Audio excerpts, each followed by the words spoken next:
Hi students, welcome to English Madhyam. तो आज का हमारा पैसेज है far from over on the US Iran conflict. ठीक है, तो चलिए स्टार्ट करते हैं। It took only 20 days for the US Iran memorandum of understanding which promise to extend the cease fire by 60 days। कह रहा है कि यूएस और ईरान के बीच में जो समझौता था, मेमोरेंडम ऑफ अंडरस्टैंडिंग थी, एमओयू थी, वो सिर्फ 20 दिन में ही, देखते हैं आगे क्या बोलता है। कह रहा है कि इस मेमोरेंडम ऑफ अंडरस्टैंडिंग एक तरीके से रिलेटिव क्लॉज है, एमओयू के बारे में बता रहा है कि इसमें ये प्रॉमिस किया गया था कि ये जो सीज फायर है कितने दिनों तक एक्सटेंड किया जाएगा, कितने दिनों तक बढ़ाया जाएगा, 60 दिनों तक बढ़ाया जाएगा। And launch talks about outstanding issues, और इस एमओयू के ही अंतर्गत बातचीत शुरू की जाएगी। लॉन्च टॉक मतलब ऑफिशियल डिस्कशन जो है वो स्टार्ट किया जाएगा। जो इश्यूज, जो मुद्दे जो हैं वो अभी पूरी तरीके से रिजॉल्व नहीं हो पाए हैं या फिर अभी बचे हुए हैं, इंक्लूडिंग ईरान न्यूक्लियर प्रोग्राम। और उस इश्यूज में क्या क्या था? एक तो ईरान का जो अपना न्यूक्लियर प्रोग्राम है उसके बारे में बातचीत होनी थी। टू स्टार्ट अनरेवलिंग, अनरेवलिंग का मतलब होता है कि अब वो ये जो एमओयू है ये पूरी तरीके से असफल हो रहा है, बिखर रहा है।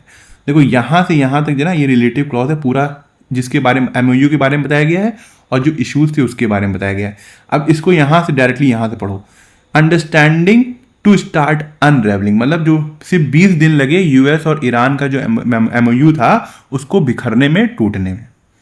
ऑन ट्यूसडे नाइट, कह रहा है कि ट्यूसडे की रात को the US carried out sweeping air strikes in Iran. Sweeping का मतलब होता है बहुत ही बड़े स्तर पर। After 3 tankers were attacked in the straight of Hormuz. कह रहा है कि जब स्ट्रेट हॉर्मुज में 3 ऑयल टैंकर के ऊपर अटैक हुआ, उसके बाद यूएस ने ट्यूसडे की रात को बहुत बड़े स्तर पर ईरान के ऊपर स्ट्राइक करी, मतलब बॉम्बिंग करी। Iran struck American bases in Kuwait. Iran ने भी अटैक किया अमेरिकन बेसेस में, कहां कहां? कुवैत में और बहरीन में। After which mister Trump declared that the cease fire was over. Mister Trump ने यह डिक्लेयर कर दिया कि जो सीज फायर है वो ओवर हो गया है। वाइल, जबकि he is known for making exaggerated claims. कह रहा है कि जबकि मिस्टर ट्रंप को जाना जाता है कि वो बातों को या अपने दावों को बहुत बढ़ा चढ़ा के बताते हैं। एग्जैगरेटेड मतलब बढ़ा चढ़ा के बताना। द करेंट क्राइसिस, कह रहा है कि जो इस समय जो समस्या उत्पन्न हो गई है, पोजेस द बिगेस्ट चैलेंज, उसने एक सबसे बड़ी चैलेंज लाके सामने खड़ा कर दिया है टू द पीस प्रोसेस, ये जो शांति का प्रोसेस चल रहा था उसके सामने, सिंस द जून 17 एमओयू, जब से ये मेमोरेंडम ऑफ अंडरस्टैंडिंग हुआ है तब से लेके अब तक का ये सबसे बड़ा चैलेंज आ गया है। The crisis didn't emerge overnight. कह रहा है कि ये जो क्राइसिस है, ये जो समस्या पैदा हुई है, ये रातों रात नहीं हो गई है। फ्रॉम द आउटसेट, आउटसेट मतलब from the start, the agreement had 3 major sticking points. Sticking points का मतलब होता है कि ऐसे कुछ पॉइंट्स थे जो कि मेन मुद्दे थे या फिर मेन बाधा थे, बैरियर थे, ऑब्स्टेकल्स थे, मतलब कुछ ऐसे पॉइंट थे जिसमें सहमति नहीं बन पा रही थी। तो कह रहा था एग्रीमेंट में कुछ 3 पॉइंट ऐसे थे जो कि मेजर ऑब्स्टेकल्स थे। पहला तो क्या था? Israel war in Lebanon. कह रहा है कि जो इजराइल का वॉर था लेबनान में, एक तो पहला पॉइंट तो ये हो गया। दूसरा क्या था? Iran access to its frozen funds, कि जो यूएस ने ईरान के पैसे को फ्रोज करके रखा है, अपने कंट्रोल में कर रखा है, ईरान को उसको एसेस हो जाएगी, मतलब ईरान उसको ले सकेगा। दूसरा पॉइंट ये था। And the status of the straight of Hormuz, और स्ट्रेट ऑफ हॉर्मुज का स्टेटस क्या रहेगा, किसके कंट्रोल में रहेगा, कौन वहां पर अपना एक तरीके से कह सकते हैं कंट्रोल रखेगा। तो ये 3 पॉइंट ऐसे थे जो मेजर ऑब्स्टेकल थे इस पीस प्रोसेस के लिए, और इस एग्रीमेंट में भी ये काफी ज्यादा फ्रेजाइल पॉइंट थे, मतलब इसी के ऊपर जो थी सहमति नहीं बन पा रही थी। Tehran sees Israel refusal to withdraw from southern Lebanon along with Washington push for a parallel trilateral framework involving the US, Lebanon and Israel। कह रहा है कि तेहरान मतलब ईरान जो है, उसने देखा कि जो इजराइल ने पूरी तरीके से मना कर दिया है कि वो सदर्न लेबनान से अपने आप को पीछे नहीं हटाएगा, क्योंकि वॉर करते समय जब इजराइल ने अटैक किया लेबनान के ऊपर तो काफी पार्ट जो सदर्न लेबनान के थे उसके ऊपर अपना कंट्रोल जमा लिया। अब इजराइल ने मना कर दिया भाई हम पीछे नहीं हटेंगे, जबकि ये मेमोरेंडम ऑफ अंडरस्टैंडिंग का पार्ट था कि इजराइल जो है वो लेबनान से पीछे हटेगा। साथ ही साथ ये यूएस है, उसने एक ट्राइलेटरल फ्रेमवर्क, एक ट्राइलेटरल सिस्टम बना दिया है जिसमें 3 लोग होंगे। उसमें कौन कौन होगा? एक तो यूएस, दूसरा लेबनान और तीसरा इजराइल। मतलब वो अपनी ही आपस में बातचीत कर रहे हैं।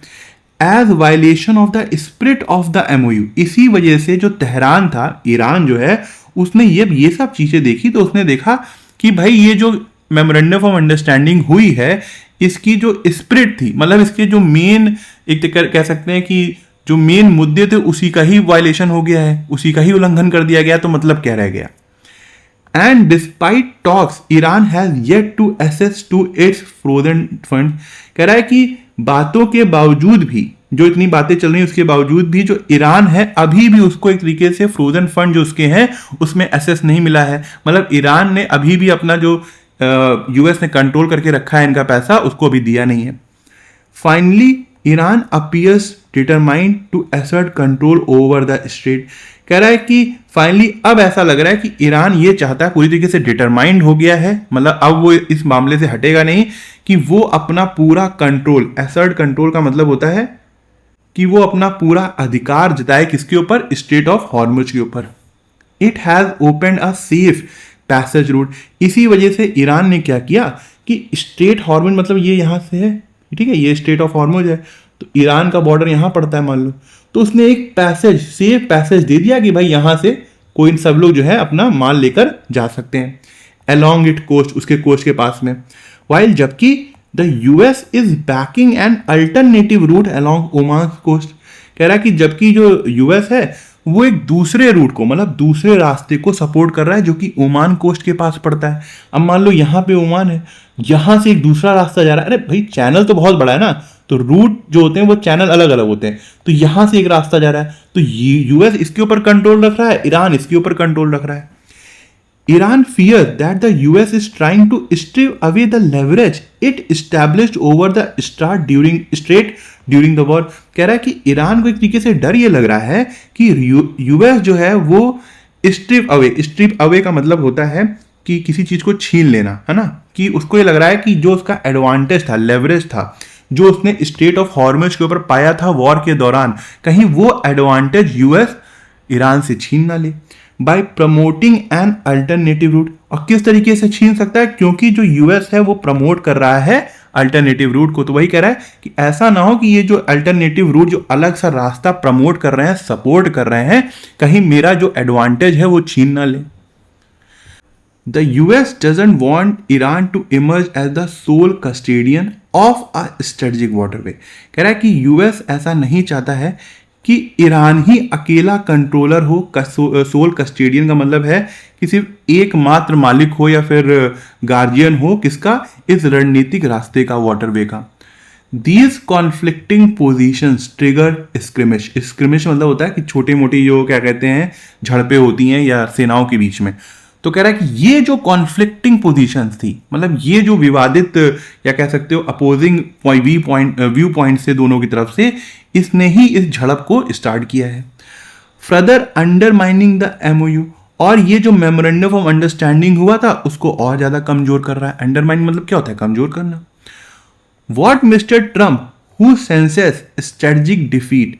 कह रहा है कि जो मिस्टर ट्रम्प, जिनको एक तरीके से पता है कि उनकी रणनीतिक हार हुई थी, इज ट्राइंग टू डू, वो जो करना चाह रहे हैं, वो क्या करना चाह रहे हैं?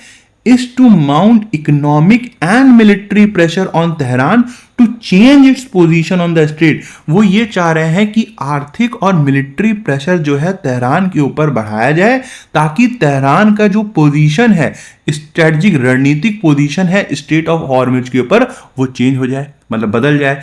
कहने का मतलब यह है कि ड्यूरिंग द वॉर जो तेहरान के पास कंट्रोल था, जो एक तरीके से उसने स्ट्रेट ऑफ हॉर्मुज के ऊपर एडवांटेज पाया था, ट्रंप ये चाहते हैं कि आर्थिक और मिलिट्री दोबारा से प्रेशर बनाकर उस एडवांटेज को छीन लिया जाए।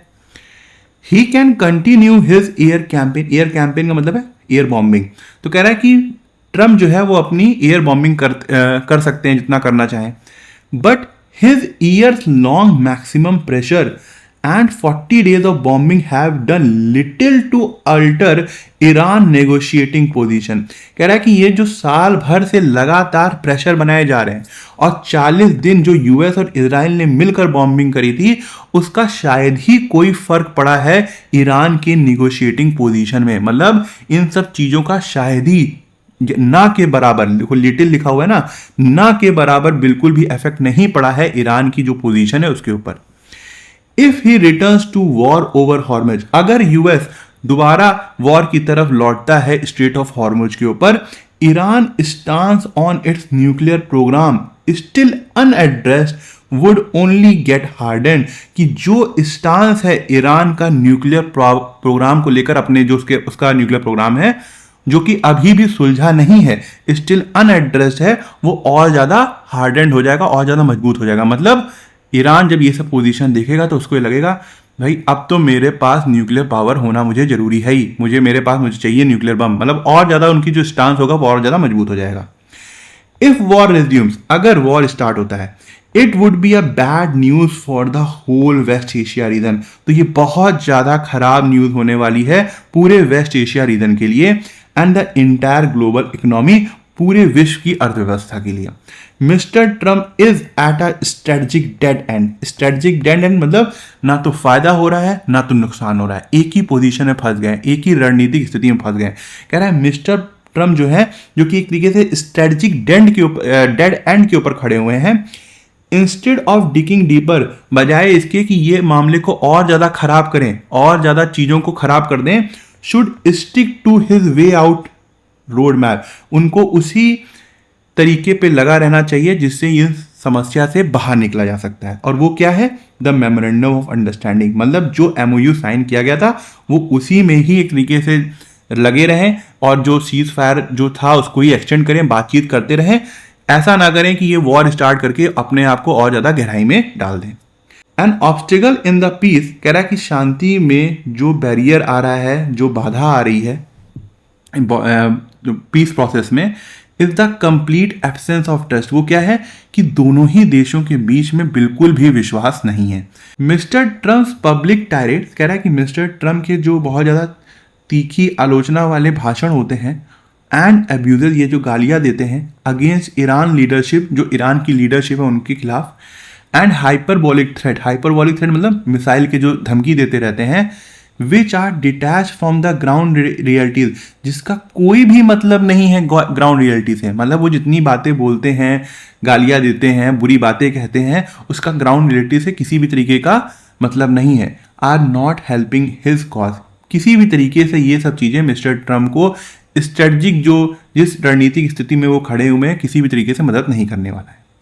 इक्वली साथ ही साथ, if Iran continues targeting commercial vessel, कह रहा है कि ईरान अगर ये जो कमर्शियल वेसल को, जो टैंकर को हमले कर रहा है, ये कंटिन्यू करता है, it risk being seen as an aggressor, कह रहा है कि इसमें रिस्क ये है कि ईरान को ही लोग एग्रेसर मान लेंगे कि यही बार बार अटैक कर रहा है, rather than a victim.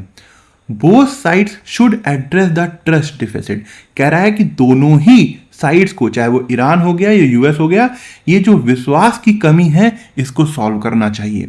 Resolve the sticking points in the MOU, और जो एमओयू में मेन मुद्दे हैं उसको सॉल्व करना चाहिए।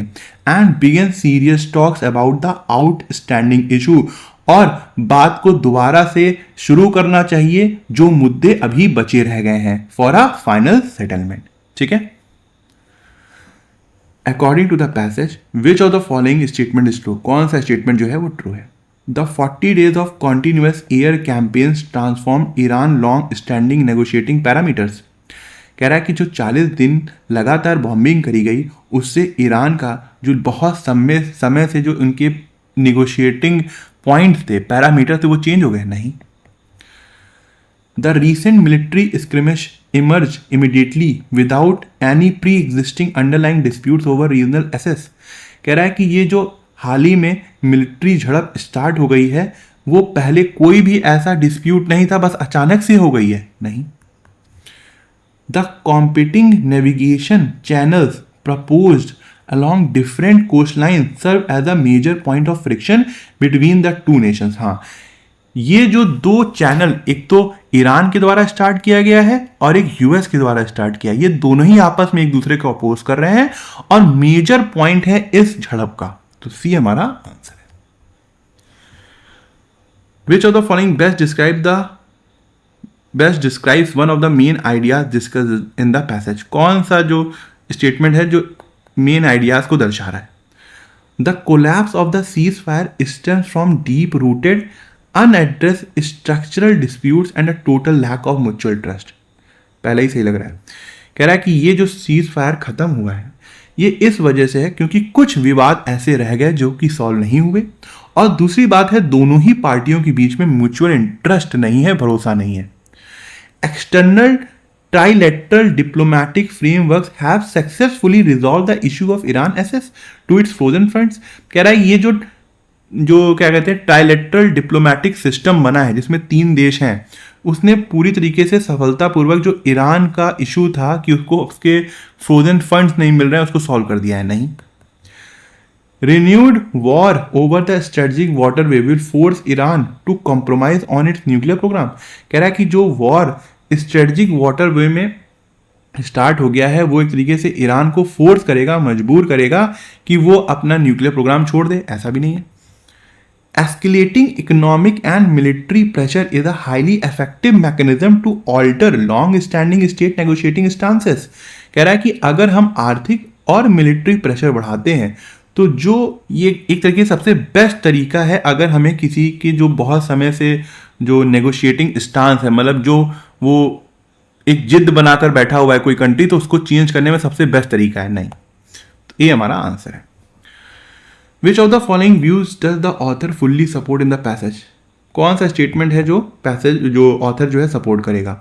Renewed military hostility in the Strait of Hormuz will effectively soften Iran stance on its nuclear। कह रहा है कि जो मिलिट्री हॉस्टिलिटी, तो एक तरीके से जो ये स्क्रिमिश, ये जो हड़प जो है लगातार फिर से स्टार्ट हो गई है स्ट्रेट ऑफ हॉर्मुज के ऊपर, वो ईरान का जो स्टांस है, जो इनका मतलब जो वो चाहते हैं न्यूक्लियर प्रोग्राम को लेकर, उसमें एक तरीके से सॉफ्टनेस आएगी, वो एक तरीके से नर्म पड़ जाएंगे। नहीं, पैसेज बताया गया है कि और ज़्यादा वो एक तरीके से रिजिड हो जाएंगे। तो ये continuing a high intensity air campaign remains the most viable way for the US to escape its strategic end. कह रहा है कि लगातार बॉम्बिंग करना सबसे बेस्ट तरीका होगा यूएस के लिए कि वो इसी तरीके से वो जो स्ट्रेटजिक डेड एंड पॉइंट पर बैठ गए हैं उससे वो निकल सकते हैं, मतलब जो फंस गए हैं इसी बॉम्बिंग से वो उस पोजीशन से निकल सकते हैं। ऐसा नहीं। Diplomatic progress is severely hindered when public threats and rhetoric are entirely decoupled from factual ground realities. हाँ, कह रहा है कि जो डिप्लोमैटिक प्रोग्रेस है ना, जो रणनीतिक जो कह सकते हैं हम लोग कूटनीतिक प्रोग्रेस है, उसमें बहुत ज़्यादा एक तरीके से रुकावटें आने लगेंगी जब पब्लिक थ्रेट्स दिए जाएंगे, लगातार भाषण बहुत खराब दिए जाएंगे और जिनका ग्राउंड रियलिटी से कोई भी लेना देना नहीं होगा। तो बिल्कुल आंसर सही है, यही है C. In the context of the passage के अनुसार कौन सा स्टेटमेंट जो है वो ट्रू नहीं है? The US conducted its sweeping air strike inside Iran as a direct structural response to the bombardment of American bases in Kuwait and Mehran. उल्टा लिखा हुआ है। कह रहा है कि यूएस ने पहले एयर स्ट्राइक कर दी, बाद में जो उनके क्या कहते हैं जो बेसेस हैं कुवैत और बहरीन के ऊपर, उसके बाद क्या कहते हैं अटैक किया ईरान ने। नहीं, ईरान ने पहले अटैक किया था, तभी बाद में क्या कहते हैं राइटर ने बोला भी था कि अगर वो इस तरीके का स्टांस रखेंगे तो उनको एग्रेसर समझा जाएगा, विक्टिम नहीं। इसी वजह से ईरान ने पहले किया था, उसके बाद रिस्पॉन्स किया था यूएस ने। तो ये बात गलत है, तो आंसर यही होगा, और तो सारे सही होंगे फिर। In the second these conflicting position trigger स्क्रिमिशेस।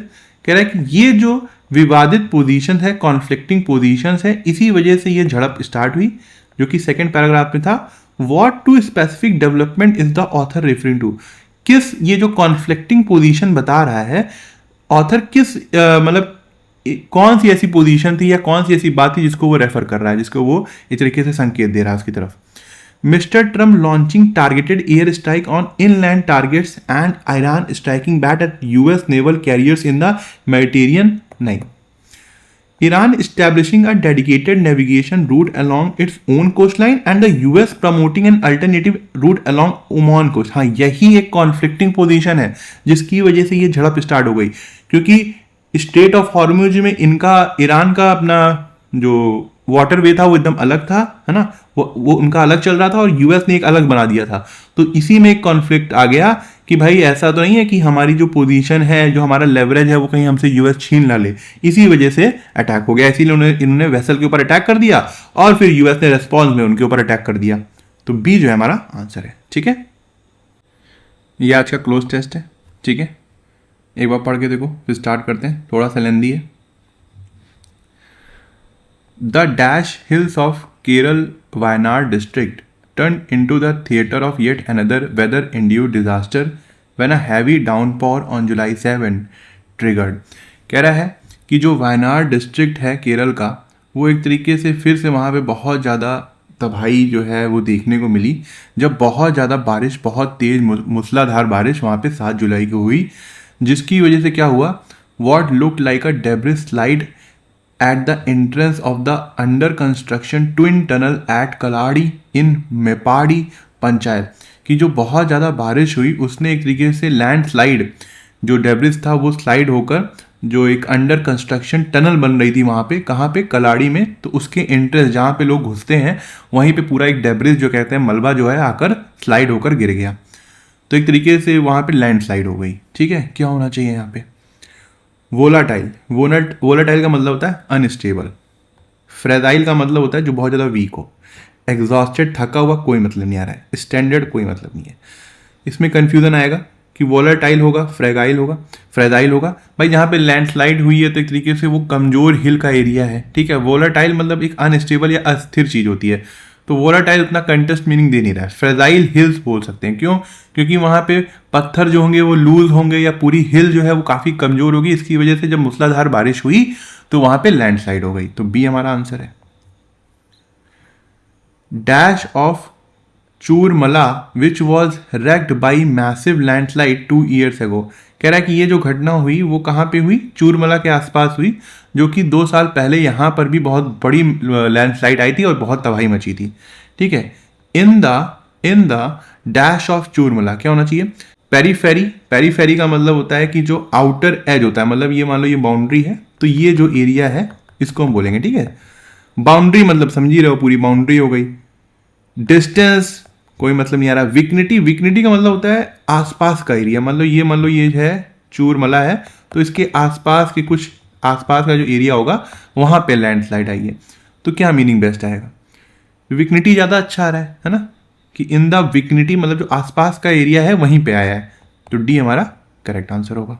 6 workers were confirm dead, जिसमें 6 वर्कर्स की ये था कि मृत्यु हो गई थी, जो 6 साल पहले यहाँ पे चूरमला में जो भी मैसिव लैंडस्लाइड आया था उसकी वजह से।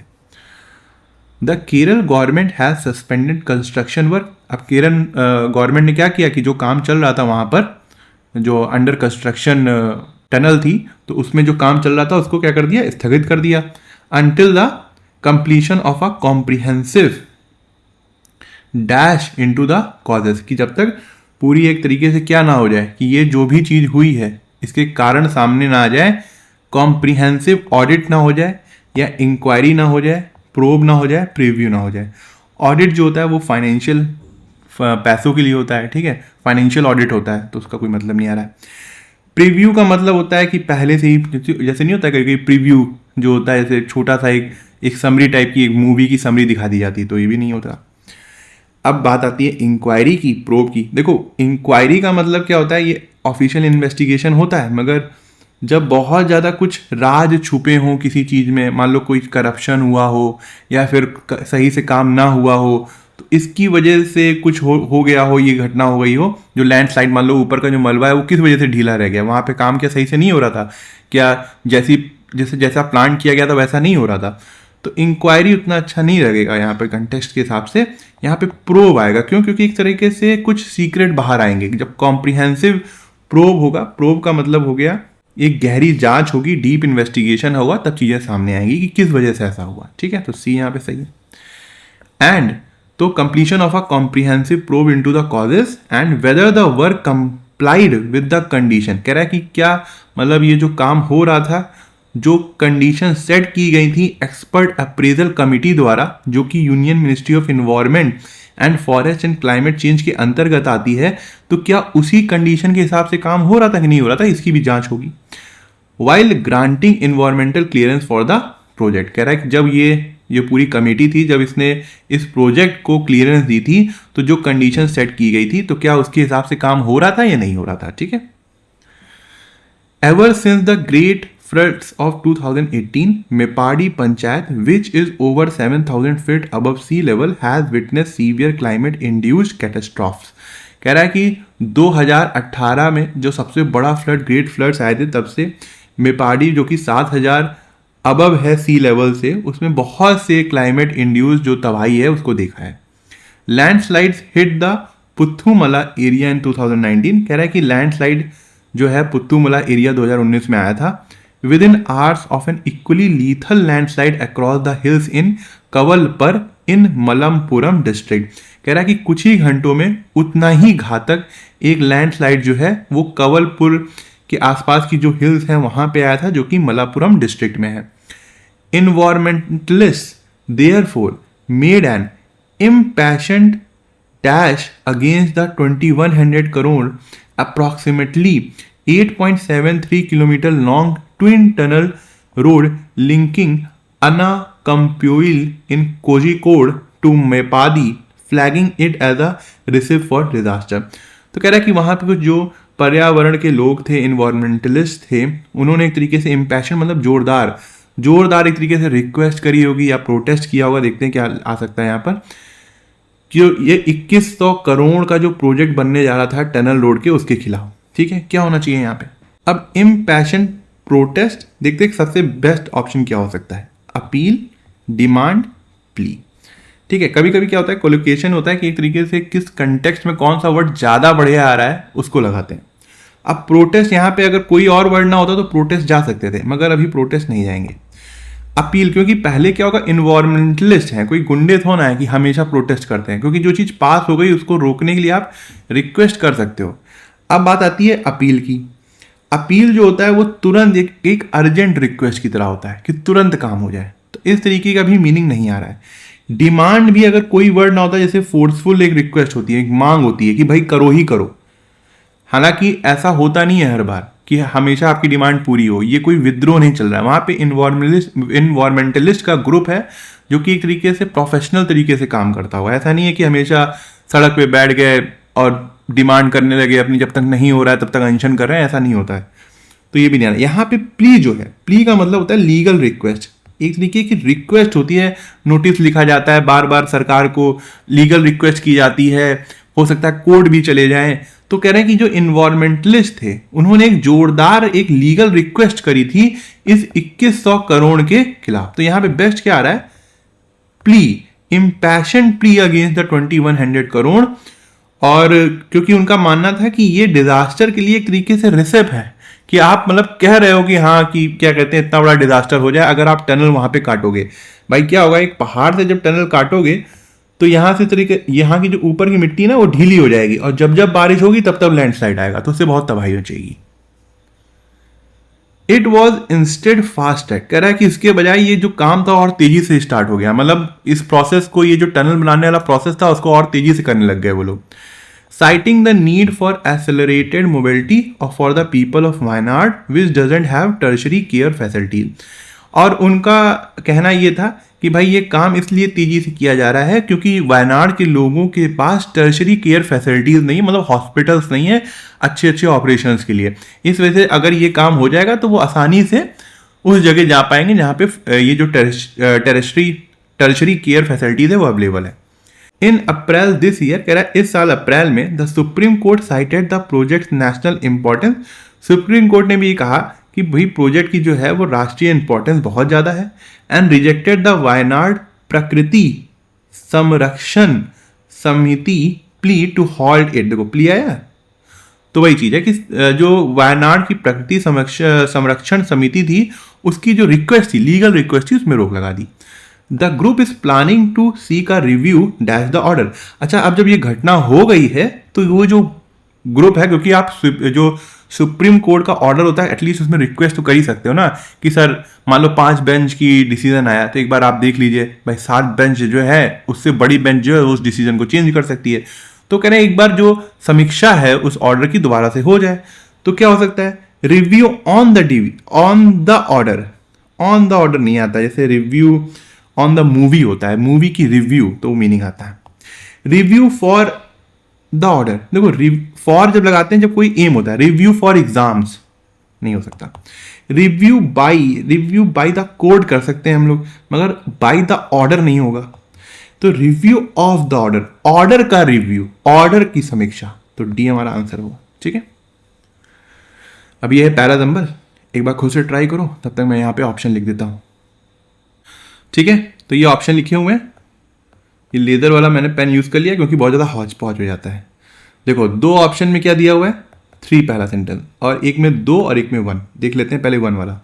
अ poet knows that he is not more than a mirror of this intimate secrets. Intimate secret मतलब जो हमारे पर्सनल सीक्रेट्स होते हैं, जो बहुत ज़्यादा क्या कहते हैं हमारे एक तरीके से हमसे जुड़े हुए जो सीक्रेट्स होते हैं। तो कह रहा है कि पोएट जो है वो एक मिरर की तरीके से होता है, जो ह्यूमन हार्ट के जो सीक्रेट्स होते हैं एक तरीके से उनको दिखा देता है अपनी पोइट्री से, of which the heart it self is so often unaware. कह रहा है कि वो ऐसी ऐसी चीज़ें दिखा देता है हम लोग को, या बता देता है जो हमारा दिल खुद ही नहीं जानता कि ये सब बातें भी उसके पास हैं। ठीक है, 1 से कुछ लग रहा है, पोएट की बात हो रही है, मगर एक चीज़ जब मेरी नज़र पड़ी मिसेस नायडू के ऊपर तो फिर मेरे लिए ये दिमाग से हट गया। क्यों? क्योंकि मिसेस नायडू की बात पहले आनी चाहिए। देखते हैं, Mrs Naidu delivered an inspiring address, मतलब उन्होंने एक भाषण दिया, in the course of which she said she would like to destroy all printing press that printed poetry. कि उनका कहना था कि वो हर प्रिंटिंग प्रेस को डिस्ट्रॉय करना चाहती हैं जो पोएट्री को प्रिंट करती हैं। अच्छा ठीक है, तीसरा भी देख लेते हैं। The mission of poet was the subject of an interesting lecture. कह रहा है कि जो मिशन ऑफ पोएट था ये सब्जेक्ट था किसका, इस इंटरेस्टिंग लेक्चर का, जो कि मिसेस सरोजनी नायडू द्वारा डिलीवर्ड किया गया था। टुडे, आज ये पुरानी स्पेलिंग होती है टुडे की। At the instance of the poetry society, क्योंकि उनसे मांग की गई थी या उनको बुलाया गया था पोएट्री सोसाइटी के कहने पर। ठीक है, and to leave it at the mercy of all learned professor to teach the young how to paraphrase, analyze, interpret and scan poetry. ठीक है, अब बताओ क्या होना चाहिए। पहला देखो जितनी भी बातें हुई हैं यहाँ पे पोएट को लेकर, ठीक है, इन्होंने जो भी बात बोली कि भाई इसको डिस्ट्रॉय कर देना चाहिए प्रिंटिंग प्रेस को, क्योंकि ये जो पोइट्री प्रिंट करते हैं, ये सब कहीं कहाँ पर है? ये कहीं तब है जब पोइट्री सोसाइटी ने इनसे कहा, रिक्वेस्ट करी, मैम आप आइए हमारे यहाँ एक लेक्चर दीजिए, किसके ऊपर, द मिशन ऑफ पोएट्स के ऊपर, तभी तो बात कही गई होगी। तो जब ये बात कही गई होगी तो थर्ड हमारा पहला ओपनिंग सेंटेंस होना चाहिए। तो ये गया, ये गया। अब थर्ड के बाद देखो 2 दोनों में ही है, इसका मतलब 3 पहला सेंटेंस हो गया और सेकेंड ये हो गया। Mrs. Naidu delivered an inspiring address in the course of which she said she would like to destroy all printing press that printed poetry. ठीक, उसके बाद क्या कर सकते हैं हम? 2 के बाद या तो हम 1 पे जा सकते हैं या तो हम 4 पे जा सकते हैं। A poet knows that he is not more than a mirror of these intimate secrets of the human. अब देखो एक थोड़ा सा कंक्लूजन नहीं लग रहा है कि एक पोएट ये जानता है कि वो एक मिरर के अलावा कुछ और नहीं है, वो लोगों की दिलों की बात उनके सामने रख देता है जो इनके दिलों को खुद भी पता नहीं है ना। तो यहाँ पे क्या हो गया कि and to leave it at the mercy of, मतलब उनका कहना ये था कि ये प्रिंटिंग प्रेस को खत्म कर दो और जितने भी लर्नड प्रोफेसर हैं पोएट्री के उनकी दया के ऊपर सबको छोड़ दो, ताकि वो यंग लोगों को सिखाएं कि किस तरीके से पैराफ्रेज करना है, किस तरीके से एनालाइज करना है, किस तरीके से इंटरप्रेट करना है और किस तरीके से पोएट्री को स्कैन करना है। ठीक है, तो क्या होना चाहिए, 3, 2, 4, 1 हमारा आंसर होना चाहिए। ठीक है, आंसर क्या होना चाहिए हमारा, बी। तो ठीक है, आज का लेक्चर यहीं ख़त्म करते हैं। आई होप आपको कुछ सीखने को मिला होगा और आप कमेंट सेक्शन में ज़रूर बताइएगा कि आपको आज का लेक्चर कैसा लगा और आपको क्या सीखने को मिला। अगर आप मुझसे इंग्लिश ग्रामर पढ़ना चाहते हैं तो आप हमारा ऐप इंग्लिश माध्यम प्ले स्टोर से डाउनलोड कर सकते हैं। ऐप ओपन करते ही आपके सामने होम स्क्रीन आएगी। वहाँ पे आपको 5 ऑप्शन मिलेंगे, मेन, लाइब्रेरी, फीड, लेक्चर, पास। लेक्चर में क्लिक करते ही आपके सामने 2 वर्जन आएंगे, फ्री और पेड। पेड में क्लिक करते ही आपके सामने इंग्लिश ग्रामर का एक सेक्शन आएगा, जहाँ पे मैंने इंग्लिश एसएससी के लिए बहुत ही डिटेल में बताया हुआ है और बहुत ही सिंपल लैंग्वेज में बताया है, जो कि आपके कॉन्सेप्ट्स को और अच्छा करेगा और आपको अच्छे मार्क्स लाने में हेल्प करेगा। तब तक के लिए प्रैक्टिस करते रहिए। Thank you so much for watching this video.